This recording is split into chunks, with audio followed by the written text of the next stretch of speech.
the more money you take from the federal government, the more they control your policies, even if it's not direct. It's through all this like soft power and these like indirect threats. And they can say, we're going to start thinking about how this program a little bit more and all this kind of stuff. So I think states who want to remain independent and have their own sphere of influence over their own affairs would be wise to think really hard about how much money they want to take from the federal government.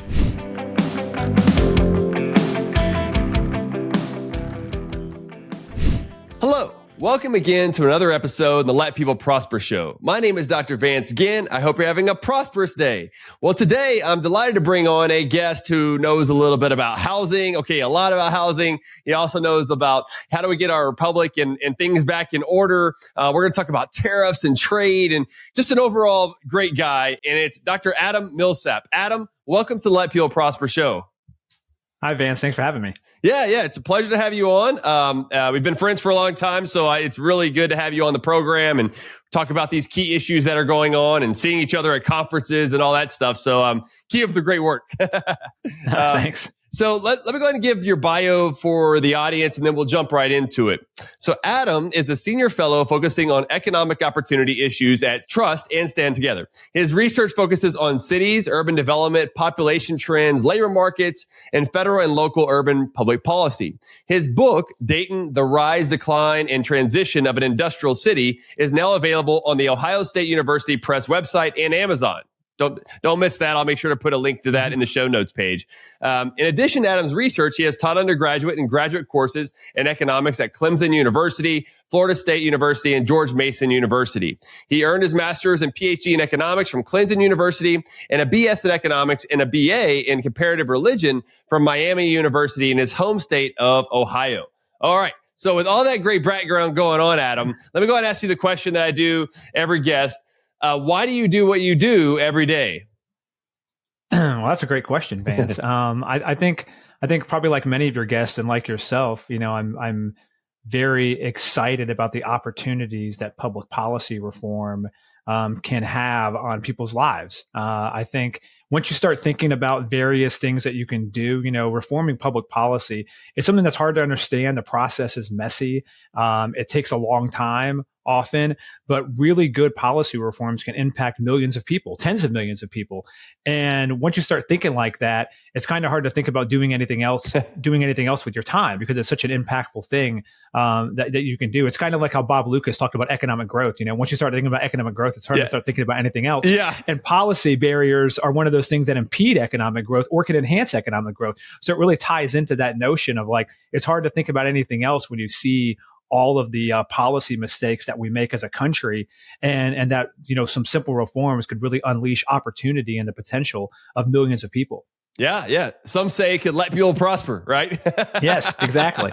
Adam, one thing I didn't know about you until I was reading your bio and preparing for this was that you had this BA in comparative religion along with the BS in economics, man. So I was wondering, like, what got you on that trend back then?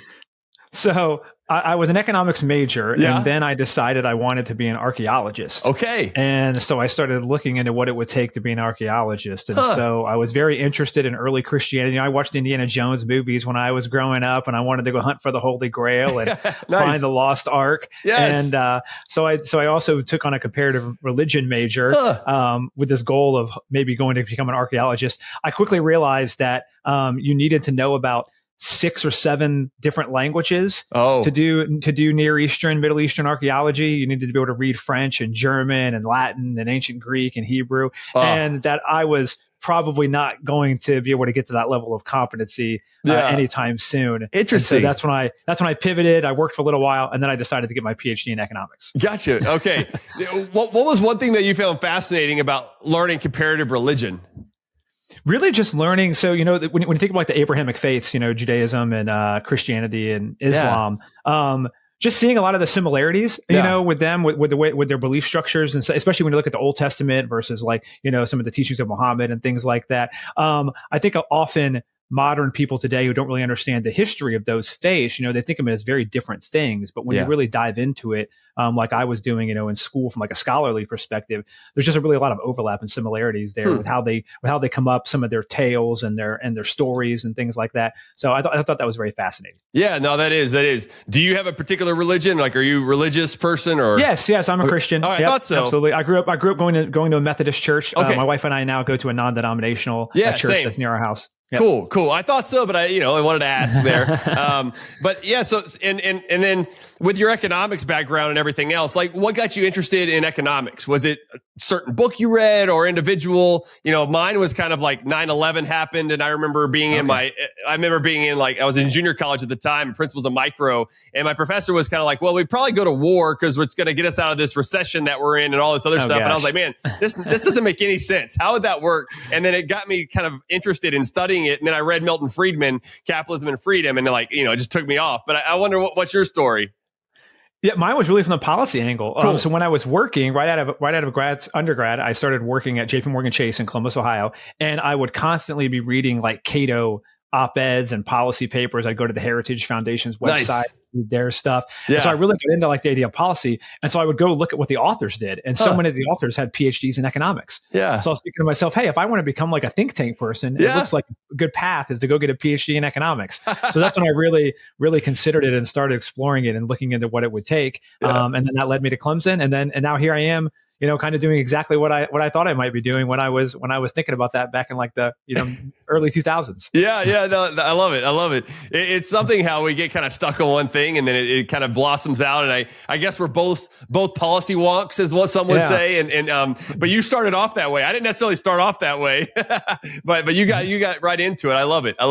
And whenever you first started getting into your career and policy and everything else, what were some of the main issues that you would work on at that time? Because now, you cover a broad number of issues, broad policy areas. You write a great a column on Forbes, which I'll share in the show notes page here. But what really got you going on the policy front? Initially, it was like the kind of the basic stuff, thinking about tax policy. This was during the Great Recession when I was working at Chase. So, the Great Recession happened, the financial crisis. I was working at a bank, so we were kind of like ground zero for thinking about this. JP Chase at the time bought Washington Mutual. It bought Bear Stearns. So it was a very exciting time to be at Chase and seeing all this happening around us.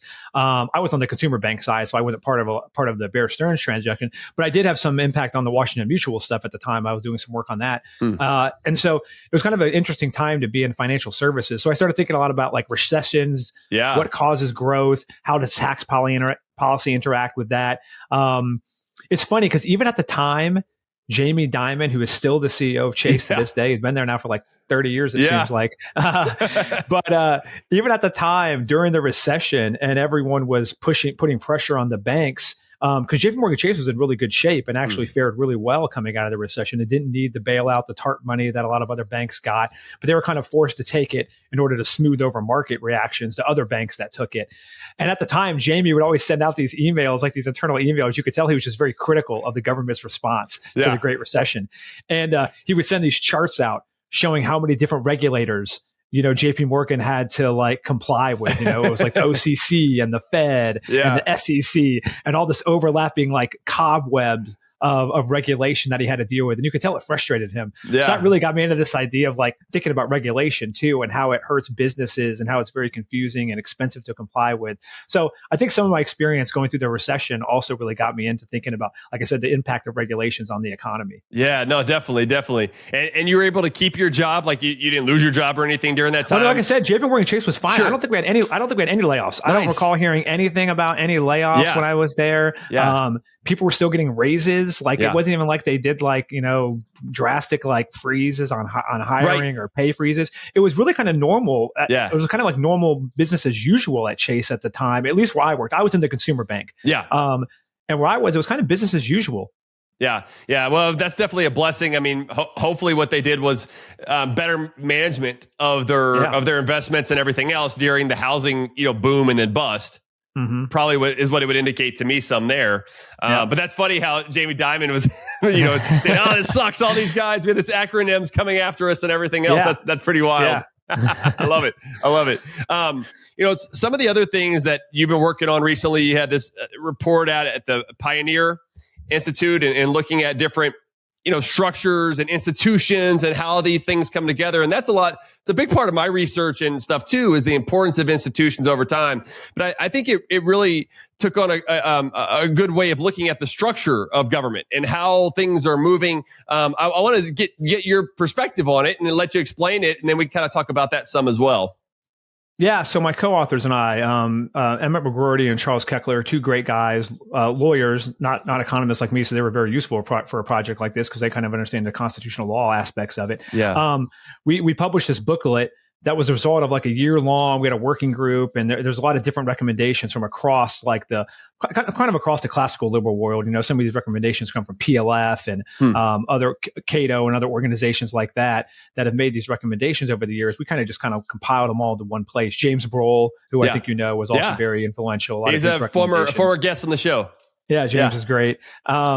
And so we kind of just compiled them all in a booklet, and Emmett wrote a great foreword, and Adam White from AI wrote a great foreword, and Emmett and Charles did a lot of the heavy lifting on the writing. But the basic idea is, how do we restore the American Republic? So the relationship, not only the relationship between Congress and the executive is broken, but the relationship between the federal government and the states is not working as effectively as it should, right? Yeah. In some ways, the states have kind of become like junior players to the federal government, basically like administrative units. Like the federal government comes up with programs, it sends money down to the states, and the states kind of just execute. They don't really have Medicaid, their own authority. Yeah, Medicaid, TANF, all those. Yeah. Exactly. And they put strings on the other things too, SNAP, food stamps, whatever it is. It's kind of like the federal government really controls it, and the states kind of just execute. Yeah. Right? When the original Constitution, the states are supposed to have their own authority. Mm-hmm. There's things that the federal government should do, and there's things that the states should do. Yeah. And they shouldn't necessarily overlap. But that's not how it works today. So part of what we do in the booklet is discuss about how to reorient that relationship so it functions correctly, and that the states exert the proper authority over the sphere of activity that they're supposed to be controlling, and don't just like give it up to the federal government, and the federal government doesn't just encroach on what the states are trying to do. So we offer some reforms up for that. Just like a couple examples, talking about Medicaid, like you just mentioned. One of them is block grants. Yeah. So to the extent the federal government is going to provide aid to states, it should do it in the form of block grants, and states should control how that aid is administered. Amen. That serves a lot of different purposes. One of which is that if the program isn't working, citizens know where to go. Yeah. Right now, citizens say like, "Oh, my Medicaid isn't working. It seems like it's a state program, right? But really, the states don't have much control. It's actually you have to go to the federal. You have to go to the Health and Human Services, the Center for Medicaid. That's where you need to complain." But they don't know that. They think they need to complain to their local state office, and so it kind of like obfuscates who's actually in control, and it makes it very difficult for citizens to go and petition their government for changes and fixes because they don't really know who's running things. Yeah.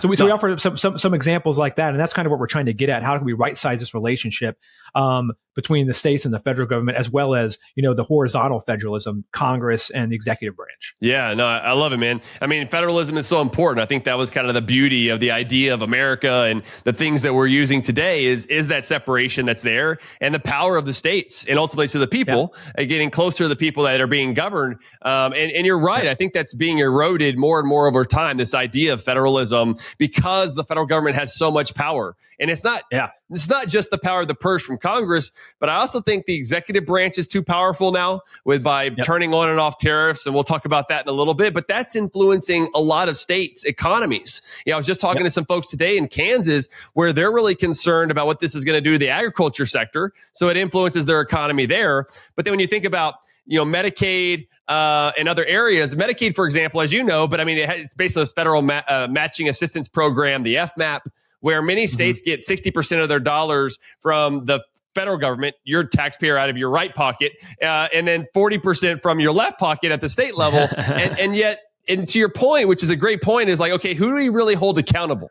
Do we hold the federal government? Do we hold the state government accountable? And so I really think block grants should be the way to go over time. What could be the first steps? Like if we're trying to get to that point, is it something that you think we should be pushing Congress a lot on, or the states to say, hey, you need to gain back your power? Like what could be some of the starting points there? There's a few simple reforms Okay. short of block grants that we discuss in the book, because block grants is a hard thing. I mean, Yeah. people like you and I have been talking about block grants for decades, probably since Medicaid first even came out. People were already talking about block grants, probably 6 months later. It's been very difficult to actually enact that into law, right? But some of the smaller things that would move us in that direction. One of the proposals we make is that when the federal government does make grants to states, it has to communicate that grant as a percentage of what the overall funding would be. So as an example, I'll make this easier. So say the Department of Justice makes a grant to a city to let them hire a police officer. Yeah. And over the course of a 25-year career, that police officer would make $100,000 a year. So the total cost of hiring that officer would be $2.5 million. Yeah. Well, if the DOJ only makes a grant for $1 million, they should make it very clear that this is only going to cover 40% of this cost. All right. This way, local governments have a better sense of like, oh, wait a minute. Do I really want to take this $1 million if I'm then going to be on the hook for raising the other $1.5 million? I have to go to my taxpayers and explain to them that I need to raise their taxes. So even just a simple change like that, displaying it as a percentage of like the overall cost, might make states and local governments more question more whether they actually really want to take that money. Do they want to take on that extra burden? It could change up their incentives, right? Having that transparency. Yeah, exactly. Exactly. So it's kind of like I said, it's not a block grant, but at least it makes states maybe start to question, do I really want to take this aid? Right. And then a second reform we offer, again, in the same spirit, is that to the extent that the federal government does make a grant to a state, currently the federal government often determines who has to receive that grant. So which agency in the state has to administer that grant, which official has to accept that grant, right? It has to be the person, and it has to be this person in the Department of Transportation. It can't be this other person. Yeah. And so by doing that, they really control how the state administers the grant, and they really get into states' governance issues where those decisions should be made by the state. The state just should decide if they need an advisory board to administer this grant. The state should decide if it should be a board or if it should be a one person doing it. But instead, the federal government often determines those kind of parameters. And again, this makes it hard for citizens to hold a different government accountable. Yeah. So you might go and say, I was trying to get this benefit and I have to work through this really cumbersome process. And there's these 3 different boards I have to get approval to. Hey, state legislator, is there any way you could simplify that? And the state legislator is like, no, because we don't determine that. That's actually the federal government tells us we have to have 3 different boards sending this grant out. It's not our decision. And so again, it kind of confuses people about where to go because it seems like it's a state program, but really the federal government is controlling all the parameters around how it's used. Yeah, definitely. So those are kind of two little ways short of a block grant that would at least start giving states more authority over how they administer these programs. Yeah. No, I love it, man. I think I really like that a lot. I think that there should be more of that transparency and accountability happening really across government. It's one of the reasons why I've been encouraged by what Doge is doing with Elon Musk and others. You know, I think that there's going to be some limitations on how much they can actually cut. But exposing a lot of the waste, providing transparency, to your point, I think really sheds light on what's going on, provides sunlight on what's happening, and therefore, hopefully they can make better decisions about where our taxpayer dollars are going, and hopefully we're not getting taxed too much in the process. Maybe. And another thing Doge is doing good too, that in some of the things we discussed in the book, we talked about the federalism aspect of it, but there's also that horizontal separation of powers between Congress and the administrative state. And I think you and I both know the administrative state has just gotten way too large and powerful over the course of the last, 100 years or so here in the U.S. And I think to your point, Doge is trying to wind some of that back. They're doing it in a very fast kind of, way that's hard for everyone to keep track of. But I think the overall spirit there is to try to make the administrative state less powerful in some regard. And Trump's already done some of the recommendations that we made in the booklet. One of them was bringing the independent agencies under OIRA. So currently OIRA, it's supposed to oversee all of the federal regulation, make sure that agencies are doing the proper cost benefit analysis before rules go into effect. But traditionally the independent agencies, FTC, and some of those other groups have been exempt from that process. They were allowed to do their own regulations without going through OIRA. But I think Trump came in already and made an executive order that now the independent agencies are being brought under the OIRA process, which again gives a president more transparency and allows him or her to understand what his agencies are doing. So that the agencies are accountable to someone that's elected, in this case, the president, and not just doing their own thing. Yeah, no, I love that. I love that. Yeah, I didn't know that he had signed that executive order, but that's great. I need to highlight that some more because I know when I was at OMB in the first Trump administration, I mean, I worked with Paul Ray a lot, who was the Ohio administrator, who did a great job at that time, and so we would help out with the cost benefit analyses and everything else. And I know now, back then, remember it was the 2-for-1 EO 13771, and now he's saying 10-for-1. We'll see what that is. I think at the end of the first Trump term, it ended up being 5-for-1. There ended up being 5 for every one removal. Okay. One thing, Adam, that I know James Brohl and I have talked about some is it would be cool if they came up with a regulatory cost budget. Yeah. Not just a fiscal budget, which is good, but if you did 5-for-1, these 5 could be really small costs versus the one big one. And so the net wouldn't be 0. I know we tried to make it to where it would be at least negative or 0. But what do you think kind of a regulatory budget? I love a regulatory budget idea. That's another one of the proposals we have in the thing. We took that directly from James. James added a bunch of those things in there. And I think the 2-for-1's great. I think the numbers are fine if that's all we can get. I think you still see, I think you saw a lot of benefit under the first Trump administration. I mean, the amount of regulation he imposed was far less than Obama and order of magnitude almost below what Biden did. That's right. Biden's was so out of control. It was like $2 trillion. Almost $2 trillion. Yeah, $2 trillion of regulatory costs. Ooh. So I think even the numerical rule, the 2-for-1 or 5-for-1 or 10-for-1, slows it down a lot. Yes. But to your point, it's not as good as thinking about the actual cost that you're imposing. Yeah. And that certainly would be better. And also just, I think, by having a numerical number like a cost, it would force agencies and the people who are creating these rules to really think hard about what those costs are. Mm-hmm. My understanding of talking to folks like James and Anthony Campow, who I think you also know, who was chief of staff on OIR, right? They'll say it's great that they do cost benefit analysis, but that cost benefit analysis is not always, on the up and up. Right? Yeah. I mean, there's a lot of ways to fudge cost benefit analysis, and some of these costs are really hard to estimate in any kind of real objective way. But if there was a true cost budget, maybe it would force them to try to get a little better at that. So I think that would also be helpful. Yeah. Well, one thing I was thinking too, Adam, about your idea of this federalism and the break that's going on is that guy eroded even more during the Biden administration from all of the money that was going to the local governments. Actually, it started in the Trump administration, like the CARES Act and then the ARPA, American Rescue Plan Act. I mean, there's billions of dollars that were sent extra to the states. And I remember at that time, I was trying to get Governor Abbott in Texas after I came back to reject some of the money. But it's just so difficult, right? Because if other states are doing it, well, why are you? And the idea is that you're going to lose out, right? And somebody else is going to get that money. So you might as well get it. And it's quote unquote free. Politically, it's almost impossible to reject that money. But I wonder if we could ever get to the day where we have, I don't know, a Ron DeSantis or one of these other governors that are like, you know what? I'm just going to start rejecting that. I don't. Do you ever think that's even possible? I think maybe, right? I think one of those, that reform I talked about before, making it transparent about exactly what you're signing on to. Right. Now, something like the Medicaid match is like 90%. So, it's like, why would I not do this? Because the federal government's going to pay 90%. And that's why it's been so hard to stop the Medicaid expansion in states. Are there any states left that haven't expanded? There are a handful. I think there are 8 or 9. Like Texas hasn't expanded. I think there are 8 or 9 states that haven't expanded. Yeah. But that's been a tough fight for people on our side to not get these states to expand, because to your point, they're like, why would I not do this? Other states are getting all this money. I'm basically just depriving myself. I'm paying, like you said, the money flows up to the federal government, and then it flows out to these states that are accepting the expansion, and I'm not getting any of my money back.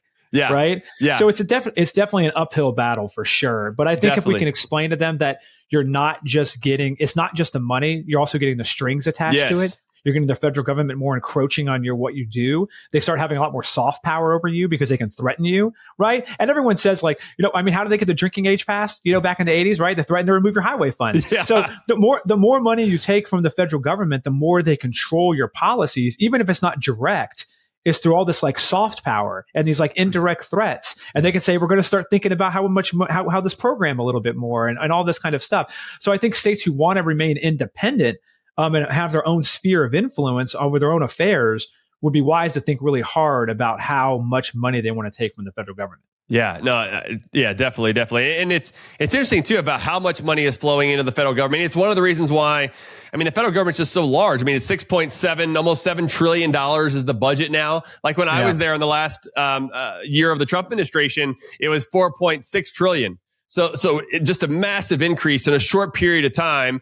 Now, some of that did happen in the Trump administration after I left. during COVID. Thank God for you then, Vance. You were the only thing holding it back. I got really frustrated, man, whenever all the COVID stuff started happening and they wanted to shut things down. And I was like, oh, this is bad. And I was writing internal memos trying to not let it happen. And I was like, all right, at some point, I feel like it was a great service to the country. I learned a lot, got a lot of experience. But, at some point, Adam, like when you have that much tension, and I guess it's just me personally, it was like, it's just not worth it anymore. I got to try to do something else. No, I get it. It's hard to be a happy warrior sometimes when you're fighting these policy battles, right? It's easy to get frustrated, to think that like we're not having any impact. We look at the current tax debate right now. Folks like you and I have been talking about we got to control spending, and we thought Trump was going to come in and control spending, and now we're not talking about offsets at all. It seems like no one wants to talk about offsets. It's just spend the money, cut the taxes. Continuing resolution. Just keep all of this waste that Doge is finding. No worries. Don't worry. Yes, it can get very frustrating sometimes, right? Yeah. But I guess all we can do is wake up and just push forward another day and hope that at some point when the moment's right, we're the ones there with the solutions. Yeah. I agree. And I think too, Adam, and you might have got pushback from this over the years as well, but sometimes people will say, well, Vance, but we got to be incremental. And I do feel like we need some incremental changes, Adam, but like sometimes I feel like we don't have enough people like us who are setting the North Star of where we want to be. So it doesn't mean that if I set the North Star of X where I want to, what I would like to be, that I'm not going to be for other things that are going to get us to point A. But I feel like sometimes some people want to start here instead of way over here. And if you only get to there, then where do you really want to be in the longer term? Have you ever run into that? Yeah, I think that's something that our faction, when you think about the broader center right, I think the more libertarian wing of that, at least on economic policy, I think one of the roles we play is to keep pushing that North Star. Make sure that North Star is known, right? That we're not just doing the pragmatic thing all the time. Certainly politicians are going to have to do the pragmatic thing, right? They have a lot of different incentives. They're trying to get reelected, and different organizations are going to play different roles within the community, right? Some of the organizations are going to help those politicians do the pragmatic thing that we hope is on the margin moving us closer. But we also need those organizations that are out there talking about the perfect thing. Yeah. And so making sure that that's part of the discussion. And even if we can't get there today, that idea is out there and that people are taking steps towards it rather than getting lost by taking some other path, right? In this current tax debate, I think Adam Michel at the Cato Institute has done a good job of this. He came out with very early on. He came out with like his Cato tax plan. That was like 15% corporate rate, getting rid of the EITC. It was stuff that like was never going to happen, right? During this moment. But at least the ideas are out there, and he's showing like, here's a plan for a really good pro-growth tax reform. Let's try to move towards that. Yeah, totally. With your work, because at Stand Together and everything, you get to work with a lot of the think tanks, state level, national level, and everything else. And it seems like we are getting a lot more wins across the states. When it comes to tax reform, controlling spending, property tax reforms here and there, and I don't know, what's your overview about what you're seeing in the states? And to me, just to throw my cards out, is like that's where I'm really optimistic. You're somewhat optimistic about what Trump and Doge is doing and some other things, but I'm really more optimistic at the state level and what I've seen across the states. But what are you thinking? Yeah. I think that's right. I think certainly under the Biden, right? We were spending, so at Stand Together Trust, we work with a lot of these organizations. As you said, we're a grant making organization. We support a lot of these organizations. We come alongside them to achieve shared goals. And, during the Biden administration, especially when it was just a not very target-rich environment for people on our side, working at the states was the best opportunity. That's when you could actually see things happening. And to your point, I think we got a lot of wins. Look at all the tax reforms that are happening in the country. People like doing flat rates for their income taxes, getting rid of some of the bad business taxes like inventory taxes and some of these other tax pyramid schemes. School choice was another one. Yeah, school choice has been a big one. REINS Act. I saw that Wyoming, I think, just passed the REINS Act. Kansas has passed the REINS Act. So you're getting some administrative state reform, some regulatory reform. Different states are doing, Virginia put their Office of Regulatory Management in place. Ohio did some regulatory reform to cut red tape. Rhode Island's cut red tape. You're seeing Idaho, famously like got rid of their entire code and stuff like that. So you're seeing a bunch of these kind of pro-growth, pro-freedom, pro-prosperity, to use your language, wins in the states. And I think that's very encouraging. And it's one of those things that is nice working at a place like Stand Together, because you can kind of allocate your resources. There's a place where you can think they have the most impact, right? Yeah. So right now we have a great opportunity potentially with Trump. Like I said, he's doing some good stuff on the regulatory state.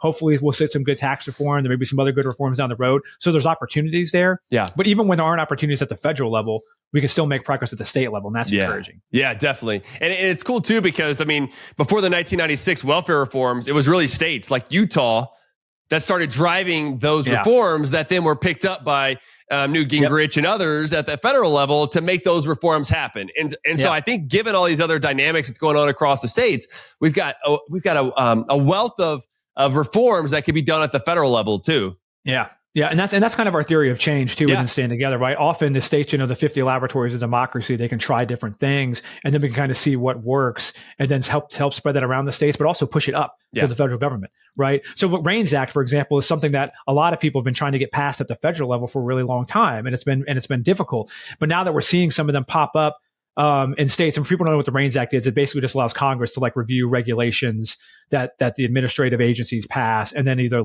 thumbs up or thumbs down them, whether they go into effect and stuff like that. So it gives the legislature more authority over the administrative state, properly so. Yeah. And so now states are doing some of that, so we can actually see how well it works. To give us a chance to test it. Some people, like economists like us, can a couple of years from now go out there and do studies and look at how much did this actually decrease regulation? Was there more growth in states that passed the REINS Act? And so this will help us figure out if this is something we want to keep pushing up to the federal level. Do we need to tweak it some way to make it more effective? Did it work better in one state than another? And why was that the case?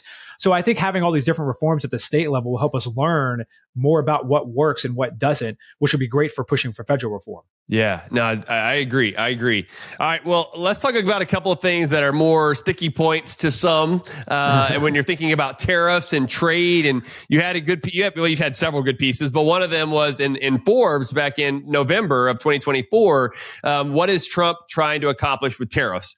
I've been asking this question here recently on X, and in the first Trump administration,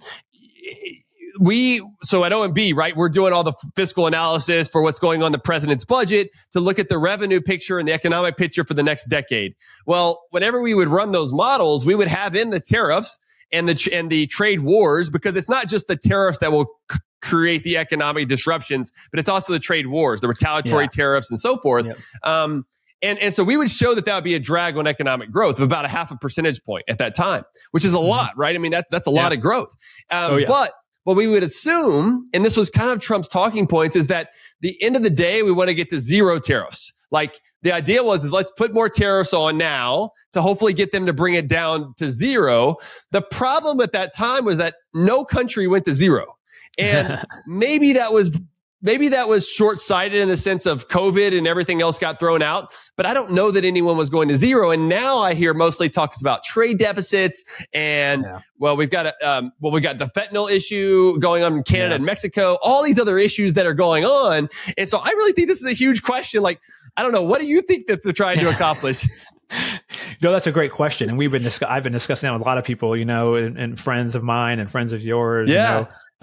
What is he trying to do? Because sometimes he wants them to raise revenue. They're supposed to offset income tax cuts. They're supposed to pay for social programs, right? But they can only raise revenue if they're relatively small, so that people don't exactly cut back. If you completely cut back on imports, then they raise no revenue. Yeah, exactly. Right? So if the tariff rate was 100%, it would be zero. And there is zero revenue, right? So you got to figure out what's that magic revenue maximizing number. And it doesn't seem like he's actually trying to do that. That he's trying to calculate what the revenue maximizing number is. So it doesn't seem like that's what he's trying to do.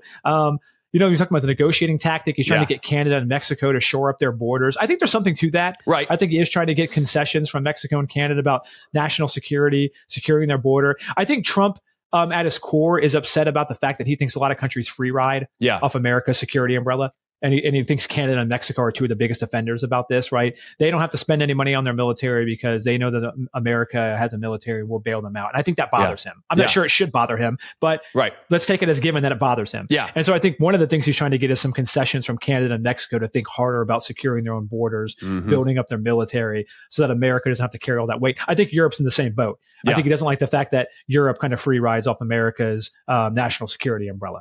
And so I think that's some of what's going on with the Canada European tariffs. The China tariffs, I think, are a whole different ballgame. Yeah. That's more about thinking about national security. He actually wants to, pull some businesses out of China, reshore them to the U.S. so that we're making more stuff in America. So I think there are different goals between the ones on Canada and Mexico and Europe than there are on China, where it's actually like, I'm trying to inflict economic harm on China. Yeah. For Canada and Mexico, I don't really want to hurt them. I just want them to like come to the table, negotiate their own tariffs down, and boost their national security. But I think he does really want to hurt China. Yeah. Right. No, yeah. So I think there's a little bit of a difference there. Right. It's interesting too, because, and I agree with all those statements that you just made. It's just interesting, right? Because basically you're raising taxes on Americans to somehow hurt the other country. Indirectly it can, right? Like if we consume less, and that's less production that they're going to have in the process, and that can hurt those trade. But what I could get concerned about is that, for example, we had this recent thing with him wanting to put a tariff on Mexico and helping to stop some of the fentanyl and some other things going on in Mexico. Well, Mexico's president said, yes, we will do these things. And then they suspended the tariff for a month. Yeah. Trump administration did.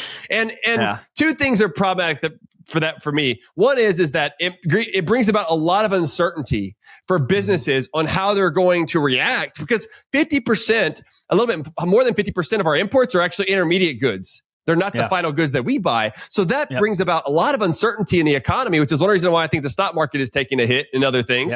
But it also, it changes the incentive, because I think that you have this carrot. I think he's trying to use the tariff as a carrot. But what is the stick? Is he really going to put these on? Probably he will, and maybe he won't. But if this is really the reason that's changing other countries' minds about tariffs, well, doesn't this just set a precedent that tariffs and economic trade wars could be the path to getting more things done? And so you start going after every country. And I mention all this because in that discussion with Mexico, there were a lot of other restrictions that he put in place on visas, on bank accounts. It wasn't just the tariff that he was putting in place. And so it's hard to isolate and say this was the reason why this happened, even though the Trump administration will say that is the reason. Does that make sense to you? Yeah, no, I mean, like I said, I don't really know what his goals are, because then, another goal he talks about is increasing American exports. Yeah. Right. But you can only have exports if you also have imports, right? These are two sides of the same coin. And so again, you can't cut off imports and then think you're going to increase exports. That's just not how trade works. And to your point about who bears the cost of tariffs, right? He seems to think that other countries do. And I think part of this thinking is this idea of like, the currency offset. I'm sure you probably heard about, right? So when you put tariffs on a country like China, the dollar appreciates relative to the renminbi. And so American consumers, they don't really pay for the tariff because the dollar is worth more. It's really the Chinese producers that pay for the tariff, and the currency offset is what makes this happen, right? I've seen some research that says that does maybe happen over the medium to long term, but I think it's really unclear. And it's not clear how it works with retaliation. Yeah. So that's only if like you impose tariffs, but the other country doesn't impose tariffs on you. It's not clear how those interaction effects happen. And like the game theory, like the first mover advantage, but then what happens after that? Yeah, what happens after that, right? Yeah. So, but even if that's the case though, and the dollar appreciates, well, if the dollar appreciates, that makes it harder for our businesses to export. Yes. It makes everything more expensive. So you can't simultaneously say China's going to pay for the tariffs and it's going to help American businesses export. That's just impossible. Yeah. And so again, I don't think Trump is always clear, or at least he's not communicating clearly what he is trying to achieve with each single, tariff threat and which negotiation. I think I know Scott Bessent, and you got these guys running around who are like trying to keep up with what the heck's going on. But I think if there was a real plan in place that like people could understand, I'm not saying they'd feel better about it. I don't necessarily, it would necessarily help the markets, but it might help us all at least try to see what the end game is here. Right. Whereas right now, to your point, it just seems like temporary suspension. They're on for 30 days or off for 30 days. These suppliers, businesses don't know what to do. No. They're freaking out. How can they make long-term plans when they don't know what the price of something is going to be in the next month? Right. Yep. And so at some point, he's going to have to calm down with this kind of behavior, or the markets are really going to, I was looking at something the other night, roughly 50 to 60% of people have some kind of retirement plan, a 401k, 403b, right? So if 60% of the country is losing, 25% of their assets because of this trade war, they're not going to stand for that. No. Forever. No. So I think we do need to figure out how can he achieve some of these goals without making the markets fluctuate so much. Yes. Yes. No, totally. Hopefully, one thing that I would pushed a lot when I was in the White House and have talked about it afterwards is that if we really want to do something about trade, I think we've got to do something about the budget because anytime you're increasing deficits, you're increasing demand, you're pushing up interest rates. Now the Fed may come in and buy bonds and then bring those interest rates down, but you are putting upward pressure on interest rates, which increases the flow, the capital account flow of other countries' currencies coming to America, pushing up the value of the dollar, which makes imports cheaper, which goes against the tariffs. And so one way that we could actually be better off here really is by getting control over our deficits and debt. And that would also help us out. Yep. Yeah. A lot of this trade stuff is downstream of like the federal budget, right? Being out of control. Our biggest export's treasuries. Unfortunately, right? And so that's our problem is that we're exporting a bunch of treasuries is what these people are buying. That's a great point. But we create that supply because we're running all these deficits. And if we had got our budget under control, I think it would go a long way to improving the terms of trade between America and these other countries. And so that's why I think, the Doge thing could be impactful someday or like some of these other spending things that Trump was talking about initially. But I think I hope that someone in his administration makes sure that he sees the connection between the current accounts deficit, the trade deficit, and the budget deficit. Because there is a connection linking all of those things. And I think there is a rational strategy you can have around all of them, but you got to be thinking about how they all interconnect and how they interact with one another. All right. Well, another issue that I want to talk to you about before we wrap up here is on housing policy. Speaking of a lot of issues and a lot of things going around, and we've also got kind of this falling birth rates and then how all this comes together. I mean, we've had a huge boom in the housing market. I think a lot of it could have been contributed to by the Fed pumping so much money into the economy. You get asset bubbles and things of that nature. But we do have a big housing affordability crisis. Even in Texas, where I live, we've got an affordability crisis. Now, it's cheaper than some places near you in D.C. and Virginia area, but it's still pretty expensive compared to other places of where it was just a few years ago. And this certainly is going to have an influence on family creation. And when you're thinking about the cost of having kids and having a house, I've got 3 little kids in a house. So, I mean, it adds up in a hurry. But I wonder what your thinking is on this. You had a good piece out here recently at Forbes, talking about these things. Where's your mind on this? Yeah, absolutely. I mean, the housing crisis, I think, is one of the biggest issues right now happening in the country, especially for younger people who are just being priced out of the market. And like you said, it used to just be, this was a coastal issue. It was New York, it was Boston, it was San Francisco. But now it's like a Columbus, Ohio issue. It's a Nashville, Tennessee issue. It's an Atlanta, Georgia issue. It's Denver, Colorado. It's no longer just isolated to the coast. It's happening everywhere. And I think you're absolutely right that there's been a lot of juicing of demand with these asset bubbles and stuff like that, with all of the spending. And then supply is restricted, right? Whenever you juice demand, where supply is restricted, we have all these zoning laws. It takes forever to get permits. We basically outlawed certain types of development, the so-called missing middle development. A lot of cities, duplexes, triplexes, smaller multifamily buildings. And so you get a lot of boost in demand, but no supply, so you get high prices. So I absolutely think it's one of the problems. And I know a lot more state organizations are working on it, which I think is great, and a lot more like state legislators are being educated. I think one of the biggest issues in this debate so far is that traditionally zoning has been a local issue. Cities, local governments, counties take care of it, and so a lot of state lawmakers just aren't that up to speed on the causes. There's a lot of education that needs to happen at the state level, why you should care about this at the state level. Here's what you can do. I think a lot of lawmakers don't even really understand the interaction between the state and local governments, right? That local governments are administrative units of the state. They don't have any independent authority outside of what the state grants them. But I don't think a lot of lawmakers necessarily know that. And so there's this education that needs to go and say, no, you actually can pass state level laws restricting the zoning that can be done in cities. And so I think there's a lot of education that needs to happen. And then why that's a good idea. Because a lot of them are just scared. Because Adam, I want you to continue that thought. But one of the tensions that builds, right, is the local control. We'll hear a lot about that in Texas and other places about, well, you're taking away local control. Now, my argument is along the ones you just made, is that the political subdivisions are political subdivisions of the state. They're wards of the state. They're the ones that created them and everything else. But there has been this idea from the conservative on the right is that it kind of goes back to this idea that government that governs the best is the one that's closest to the people. And so aren't we taking that away if we start saying the state should do it? And what do you think? No, that's a common critique you get from the Yeah. right. Right, when I'm trying to make this argument to the right about state preemption, they immediately want to say, "Oh, what about local control? Right, local knowledge." And then I stole this from Emily Hamilton, our friend at Mercatus, but Emily has a great line about this. She's like, "Nothing's more local than the individual." Yes. So we're not Yes. taking power from the local government. We're returning power to where it rightfully belongs, to Yes. the individual property owner. Yep. Right. And so if you truly care about local control, the individual is the most local control you can have. Yes. Right. And so I think that's what we need to start explaining to people. Yeah, It's like we're not taking power from the city. We're giving power back to the person who should have the power, the person who owns the property. Yeah. Right. And if they want to tear their house down and put a triplex up there, that's up to them. Yeah. Right. I mean, now there's always going to be public nuisance laws, and those are totally fine. Right. And there's probably certain zoning things that you can have. I mean, no one wants to have like a 20-story skyscraper next to like a single family neighborhood. Yeah. But you and I both know the economics typically don't dictate that kind of development pattern. Right. That's like an overblown fear. That's not what's going to happen.